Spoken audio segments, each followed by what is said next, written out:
পশ্চিমবঙ্গের রাজনীতিতে সাম্প্রতিক সময়ে আবারও আলোচনায় উঠে এসেছেন বিজেপি নেতা দিলীপ ঘোষ।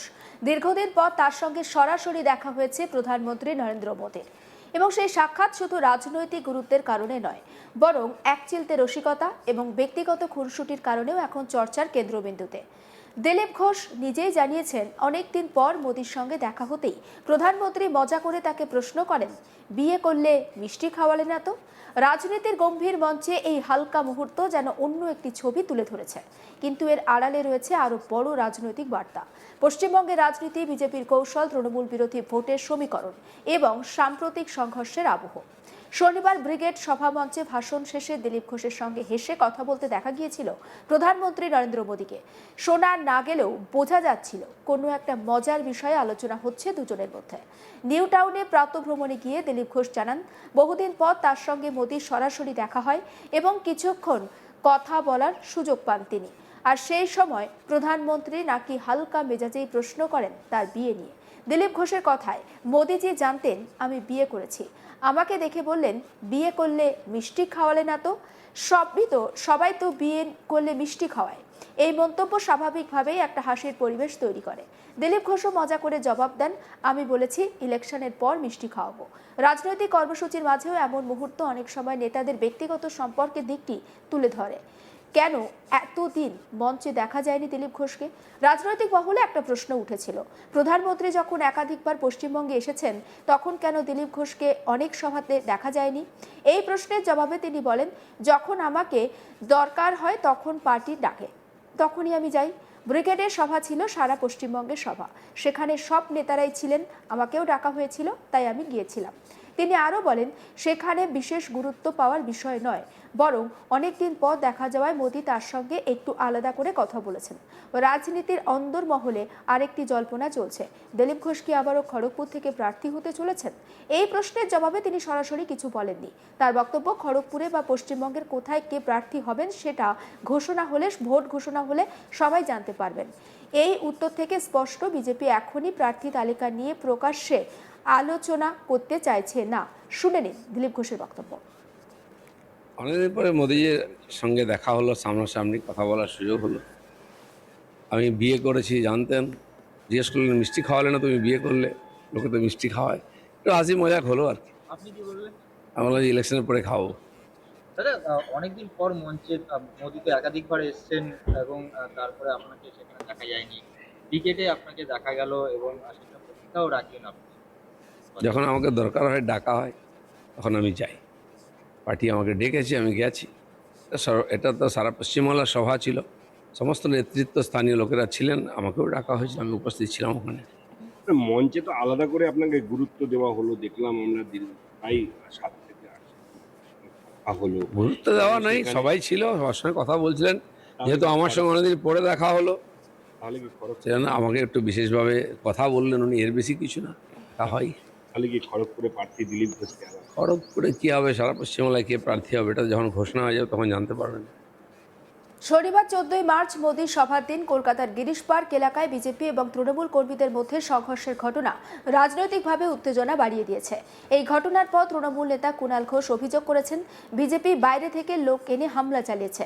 দিলীপ ঘোষ এই অভিযোগ উড়িয়ে দিয়ে বলেন, বাইরের লোক লাগবে না, আমরাই তৃণমূলকে মারতে পারি। তিনি দাবি করেন, রাজ্যের মানুষ দীর্ঘদিন ধরে তৃণমূলের গুন্ডাগিরি সহ্য করেছেন এবং এখন তারা প্রতিবাদ করতে শুরু করেছেন। এই প্রসঙ্গে দিলীপ ঘোষ আরও বলেন, মানুষ অনেক সহ্য করেছে, এবার যদি গুন্ডাগিরি হয় তাহলে মানুষই জবাব দেবে। তার বক্তব্যে রাজনৈতিক উত্তেজনার ইঙ্গিত একেবারে স্পষ্ট। তবে রাজনৈতিক বিশ্লেষকদের মতে এমন মন্তব্য অনেক সময় পরিস্থিতিকে আরও উত্তপ্ত করে তুলতে পারে। তৃণমূলের তরফে অভিযোগ করা হয়েছে যে বিজেপি কর্মীরা বাসে করে লাঠি, ইট এবং অস্ত্র নিয়ে এসেছিল। এই প্রসঙ্গে দিলীপ ঘোষ বলেন, ওরা দুটি ঢিল মারবে আর বিজেপির লোক পালিয়ে যাবে, সেই সময় আর নেই, বিজেপি পাল্টে গিয়েছে। তিনি আরও বলেন, প্রধানমন্ত্রী মোদী সবকা সাথ সবকা বিকাশ সবকা হিসাব বলেছেন। তার ব্যাখ্যায় এই হিসাব শুধুমাত্র অর্থের নয়, বরং অতীতের সমস্ত অন্যায়ের হিসাবও একদিন চুকবে। কুণাল ঘোষের ধারণা নেই বাইরের লোক লাগে না, আমরাই তৃণমূলকে মারতে পারি এবং সারা পশ্চিম বাংলায় এমন মারবো আমরা বলে দিচ্ছি। আমি আজকে আহ্বান করছি আমার কর্মীদের এবং সাধারণ মানুষকে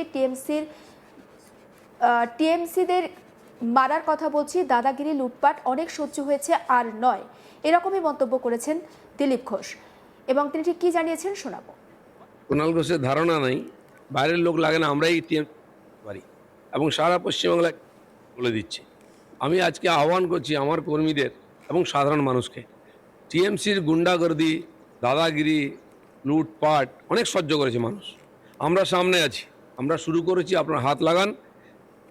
এরপরে টিএমসির নেতার গুন্ডাদের গণপিটুনি হবে সব জায়গায়, আমি বলে দিচ্ছি। কারণ কলকাতার বুকে যদি আমরা ঠুকতে পারি, সারা পশ্চিমবঙ্গে ঠুকতে পারি, ঠুকবো। আর যে শশী পাঁজা কাল খুব ড্রামা করছিলেন, তার গুরু যেমন চেলাও তো ড্রামা কুইন হবে, উনি হয়তো ভুলে গেছেন যখন সুদীপ ব্যানার্জিকে অ্যারেস্ট করেছিল সিবিআই, উনি মবকে নিয়ে গিয়ে এরকম আমাদের পার্টি অফিসে অ্যাটাক করেছিলেন, ইট পাটকেল মারিয়েছিলেন। কালকেও তিনি মবকে নিয়ে এসেছিলেন, দিয়ে আর বাস আটকে কাঁচ ভাঙছিলেন, সব ভিডিও দেখুন। ব্যাপারটা উল্টো হয়ে গেছে, উনি বুঝতে পারেননি। আর সব জায়গায় তো সমান হবে না, আমাদের কর্মীরা তৈরি হয়ে আসে এবং তৈরি আছে দ্বিতীয়বার যেন কোথাও ভুল না করেন। কিন্তু তার ফলে খালি ব্যান্ডেজ মাথায় বাঁধা হবে না, অনেক জায়গায় ব্যান্ডেজ পড়বে। সুষমাজা বলছেন বাসে করে লাঠি, বাঁশ, বোতল, বোম এগুলো নিয়ে এসেছিল বাসের মধ্যে। বম বন্দুক সব আনবো, গুন্ডাদের সঙ্গে লড়ার জন্য কি আছে? উনি দেখেছেন বম ছিল কোথায়, লাঠি ছিল কোথায়? ওনারা ভেবেছিলেন দুটো ঢিল মারবেন, বিজেপি লোকেরা পালিয়ে যাবে, যা হয়। সে বিজেপি নয়, বিজেপি পাল্টে গেছে। এবং এটাও জেনে রাখুন, কাল মাননীয় প্রধানমন্ত্রী বলেছেন সবকা সাথ, সবকা বিকাশ, সবকা হিসাব। হিসাব মানে খালি টাকার হিসাব নয়, এতদিন যা গুন্ডামি মারপিট করেছেন সব হিসাব চুকতে হবে। সাবধান থাকুন, যদি শশী বাজার বাড়িতে অ্যাটাক হতে পারে, কালীঘাটেও অ্যাটাক হতে পারে, মদন মিত্রি বা চেতলার বাড়িতেও অ্যাটাক হতে পারে, আর এটা হবেও ভোটের আগে, জেনে রাখুন। ভবানীপুরে দেখা যাচ্ছে মমতা ব্যানার্জির হয়ে প্রচার করছেন ফিরহাদ হাকিম, এবং সেটা নিয়েই দিলীপ ঘোষ বলছেন যে তৃণমূল বুঝতে পারছে চাপ ঠিক কতটা। শুনুন বক্তব্য। চাপটা ভবানীপুরে আছে। মমতা ব্যানার্জিকে যদি আমরা নন্দীগ্রামে হারাতে পারি, তাহলে ভবানীপুরেও হারাতে পারি, আর সেটা বুঝতে পেরেছেন। 50,000-এর কাছাকাছি নাম বাদ গেছে ভুয়ো ভোটারের, মমতা ব্যানার্জি বুঝতে পেরেছেন। হয় চেঞ্জ করুন ভবানীপুর, নাহলে হারার জন্য প্রস্তুত হন। আর দুটো শপথপ্রণোদিত মামলা হলো, খালি বিজেপির কর্মীরাই গ্রেপ্তার হলো। না, টিএমসি মার খেয়ে গেলে পুলিশ আছে, পুলিশকে দিয়ে মামলা করা হবে। আরে লক্ষ লক্ষ মামলা আমাদের উপরে চলে, যা দুটো মামলায় কি যায় আছে।